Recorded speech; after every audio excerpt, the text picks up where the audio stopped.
विवाह जुळवून देण्याच्या नावाखाली तरुणांना जाळ्यात ओढणे, विश्वास संपादन करणे, पैशाची मागणी करणे आणि अखेर खंडणीसाठी बंदी बनविणे. चित्रपटातील कथानकाला साजेशी वाटणारी ही घटना प्रत्यक्षात राहता शहरात उघडकीस आली असून राहता पोलिसांनी वेळीच हस्तक्षेप करत एका कथित महिला टोळीचा भांडाफोड केला आहे. या कारवाईमुळे एका शेतकरी तरुणासह त्याच्या मित्राची सुखरूप सुटका पोलिसांकडून झाली असून 3 महिलांना त्वरित अटक करण्यात आली आहे. बारामती येथील विवाह इच्छुक शेतकरी तरुणाला विवाहासाठी मुलगी शोधत असताना आरोपींनी आपल्या जाळ्यात ओढले.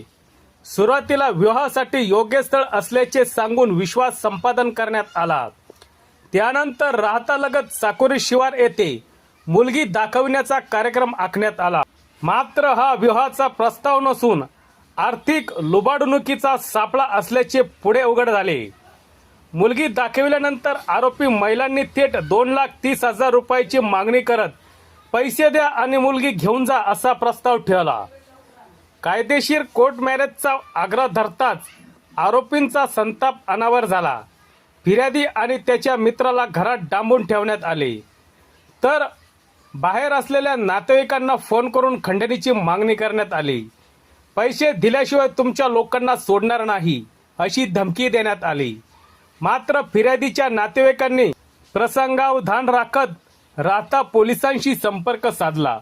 पोलिसांनी तत्काळ घटनास्थळी धाव घेत फिर्यादी व त्याच्या मित्राची सुटका केली. या धाडसी कारवाईमुळे संभाव्य गंभीर गुन्हा रोखण्यात पोलिसांना यश आले. या प्रकरणी राहता पोलीस ठाण्यात गुन्हा दाखल करण्यात आला असून आरोपी रेश्मा केशव काटे, मंगल अंकुश पठारे आणि सुगंधा कैलास गायकवाड या तिघींना अटक करण्यात आली आहे. त्यांच्या विरुद्ध गुन्हा रजिस्टर नंबर 243/2026 अन्वये BNS कलम 316(2), 318(4), 308(2), 126(2) व 3(5) प्रमाणे गुन्हा नोंदविण्यात आला असून पुढील तपास राहता पोलीस करत आहे.